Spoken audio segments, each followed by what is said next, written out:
Yeah, g'day, Bush Camping Tools here. Well, if you want to go hiking and camping, but you don't own one of these, a pack, and you think it's a bit of a minefield out there looking for packs, because there are literally thousands of different kind of packs out there on the market, I'm going to help you choose a pack, and you'll choose it like a pro.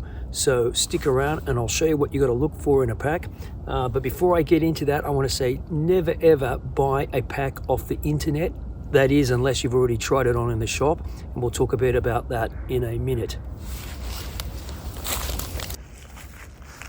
Now, there's some things you're just going to have to know before going to look for a pack, and that is, one is that a pack is an investment, okay?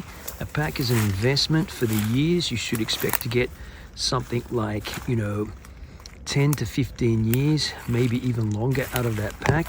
And that means you get what you pay for, okay? You get what you pay for with a pack.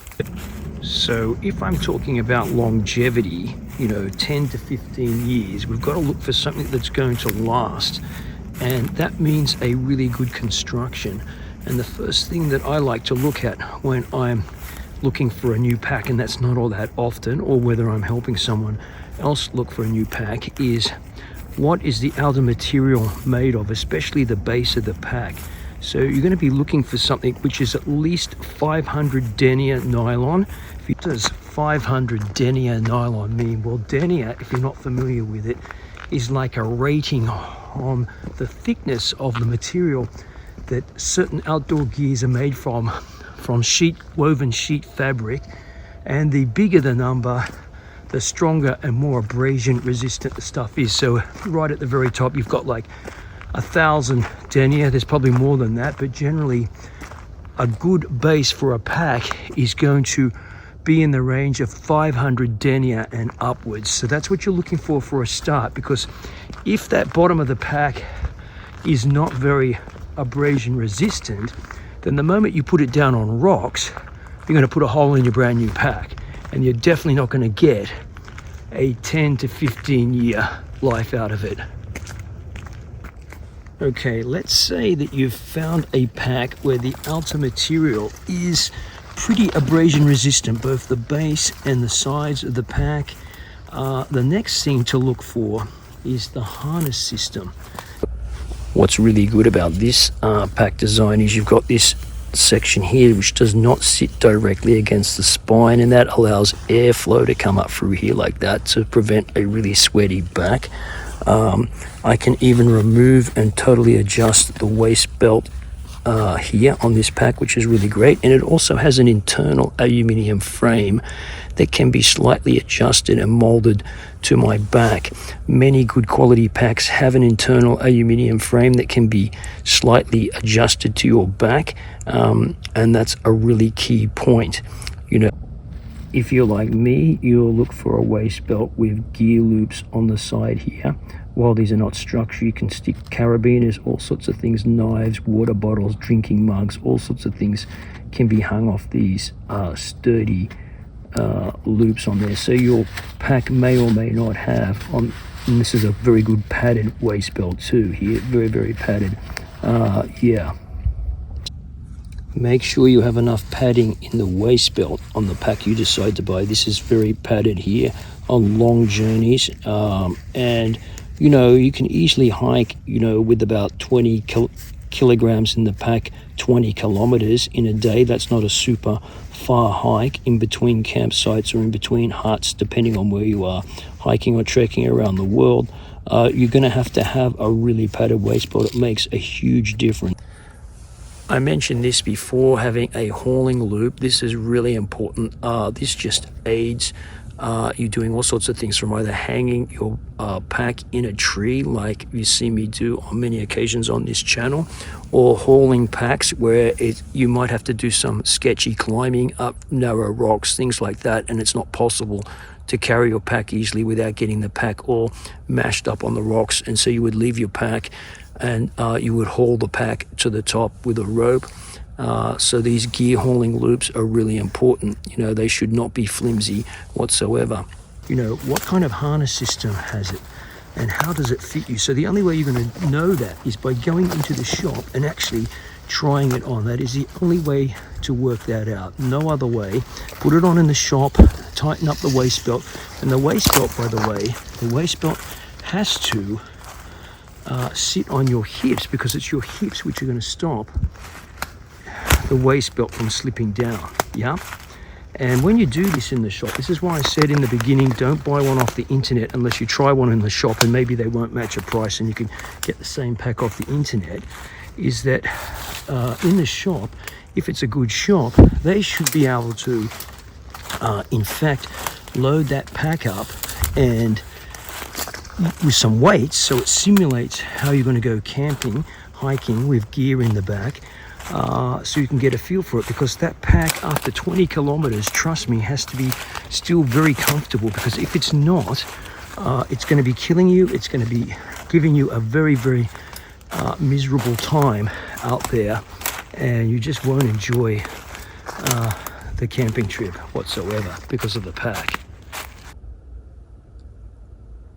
Okay, we've ticked the boxes of Alta construction material, good abrasion resistance, and we've ticked the boxes of you've now got a pack that the harness seems to fit you very well, or rather does fit you really well, like a glove, and it's very adjustable.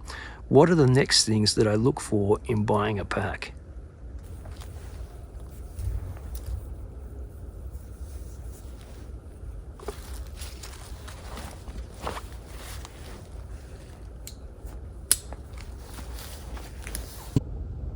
Okay, as an example, I'm going to use my old Deuter Guide 35 Plus to illustrate some of these things. So for the top pack closure, I want to see buckles. I don't want to see a zip on the main top closure. The only zips I want to see is maybe on the inside pocket. Here's a zip here. This one did have a zip on the outside here. It broke, but that was after some years of abuse on there, but I repaired that with a big patch of Velcro. Okay, this pack also has a side zipper, and at first I thought that was a bit of a liability because the zipper can break, but not this kind of zipper. This is a YKK zipper. This is a really hefty, super heavy duty zipper, and it's also got compression straps here, across here. So, you know, that's going to hold everything in there. So there's no problems with that. But other than that big side zipper there, and the one on the lid pocket, there's one there, as I said, there used to be one on the inside. I don't want to see any more zippers on a pack. Zippers, in my opinion, are a liability. They're very difficult to repair, if not impossible, in the field. I want to see buckles. I want to see quality stitching throughout the entire pack. All the stitching's got to be quality on there. This stitching is just not failed whatsoever, and that's really, really important. You can see here too, it's completely bomb proof, so there can be no abrasion on the main stitching. The pack you buy, absolutely 110%, has to have a gear hauling loop on there, and it's also got to be stitched on really well. Just get a load of the stitching here.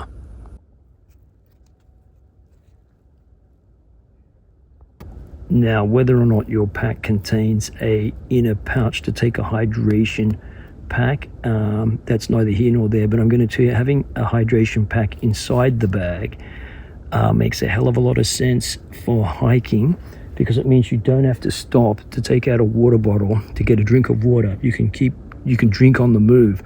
And many moons ago, before these things became popular, I used to competition road cycle, and of course you're reaching for the water bottle out of the cage on your bike. A few years later, Camelback came in and introduced their Camelback, and most cyclists were using those, at least on training rides. And I used to take that Camelback and put it inside of my rucksack before the days of hydration packs specifically for hikers, and people used to stop me and say, "Where did you get that from?" And I directed them to the bicycle stores to go and buy one. Well, now you can get them everywhere, so they're really handy to be able to put a hydration pack, and essentially that's just going to be a hole. There it is there. Yeah, that the pipe can come out of, and you can get a drink while you're walking.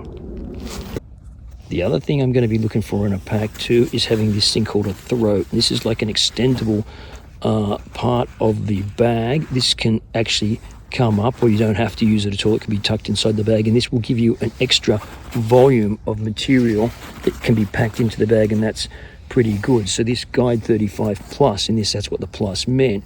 I think it came to about almost 40 liters by the time this thing was extended.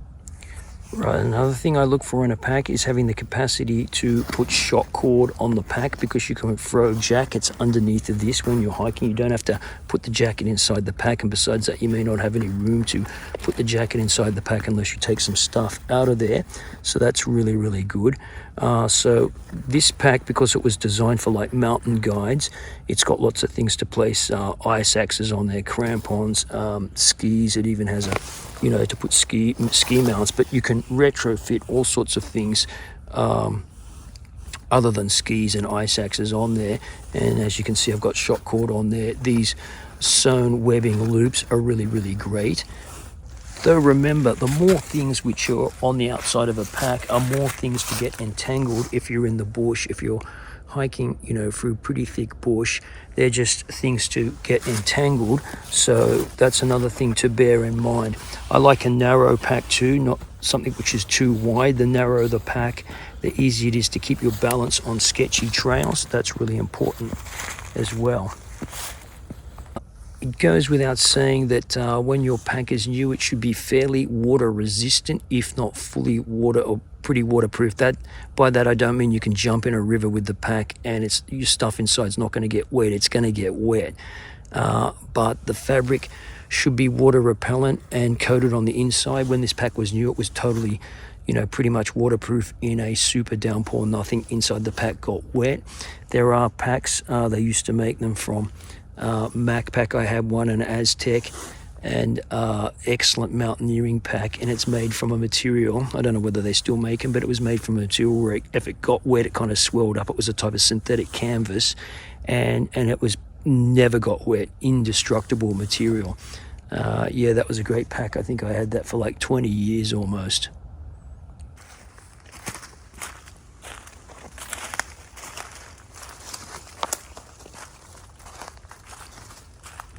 So when it comes to size, what pack size to choose? Well, if you're going to go away camping and stuff like that, you need to be able to carry a tent and or a sleeping bag, or both. If you're going by yourself, you definitely got to carry both your sleeping bag and your tent. So you're going to need a minimum of like 40 liters in order to do that.